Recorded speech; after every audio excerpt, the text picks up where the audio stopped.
It's a lot of work. A lot of work to raise a 4-year-old. A lot of work. Yeah. And actually, you recently got divorced. Well, I just went and filed my divorce last month. Right. And, you know, she was a big help with him. I bet. You know what I'm saying? Especially, you know, thank God I'm only doing it once a week.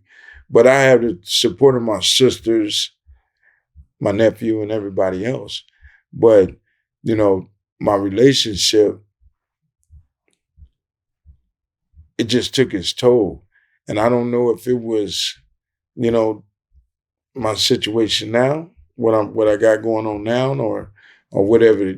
I mean, we ended it with a conversation, and it was just, be honest with me, and I'm gonna be honest with you. Are you 100% in this? No. And we both was on the same page. So we both decided, well, if we ain't gonna give each other 100, then we shouldn't do it. So I got up Monday morning and went and got the papers. Can you fill this part out? She filled it out. I gave up $550. And I'm just waiting for him to say it's over. Hey, listen, if both parties could walk away civilly, I'm happy. I think that's great. I don't want her to see this part, but I'm in a good place, and I hope she's in a good place. And people don't break up like that on every day, whether she choose to befriend me or not. I'm gonna forever have something for her in my heart because I've been with her. That was my ride or die. She was You guys were married how long? 2013, 2014, somewhere around there. 6-7 years. 6-7 years, yeah. But been together since 2006. 14 years. And she was on the motorcycle set with me. I met her on the bike set through my club, and you know, I was double pistol. She had the pistol on them big ass titties, and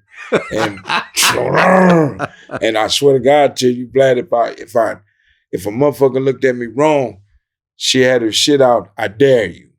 Oh, she would pull out guns on people. She was with the business, and an actual ride or die.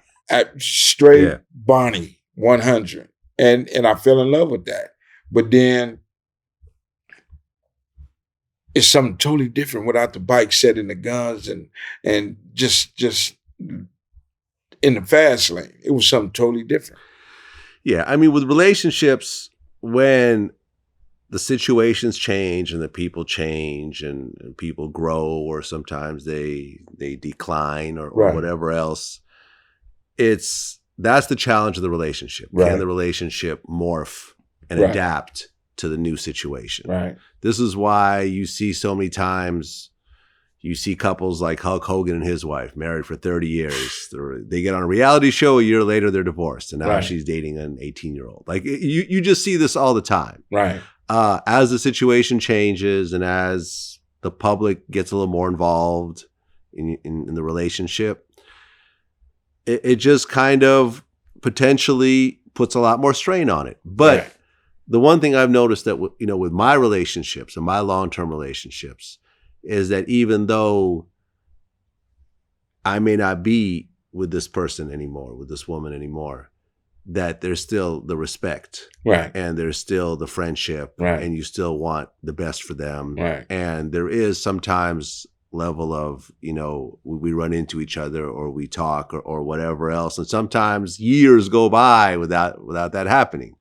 But, and I look at this not only with my female relationships, but with my relationships with friends, male friends, is that, look, if we had a long run where we had a lot of good memories, I'm not going to go out and speak bad about you. Right. Even if y'all speaking bad about me. Right. You're not going to hear me say anything bad about people I consider my friends. And that's the hardest part, because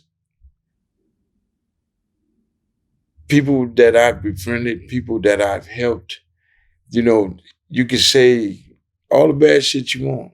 You know what I'm saying? Mm-hmm. Even with this shit, doing this podcast shit, so many people come out and don't even know me and be fucked up and woo and woo. I look at all the good comments and it outweighs everything else. Mm-hmm. And I choose not to respond to a whole bunch of shit because it's a waste of energy. And then I look at all of these other people in the industry and the shit that was going on when I was fucking with Suge and them, and the neighborhood, everything crossed. And I know what not to do. I know where not to go. I'm not finna be out here and because you see Mob James on YouTube, I'm acting like Mob James out there in the street on some gangbanging ass shit. I am me. I'm gonna stay me, and this shit. It don't matter to me. Yeah, it don't matter.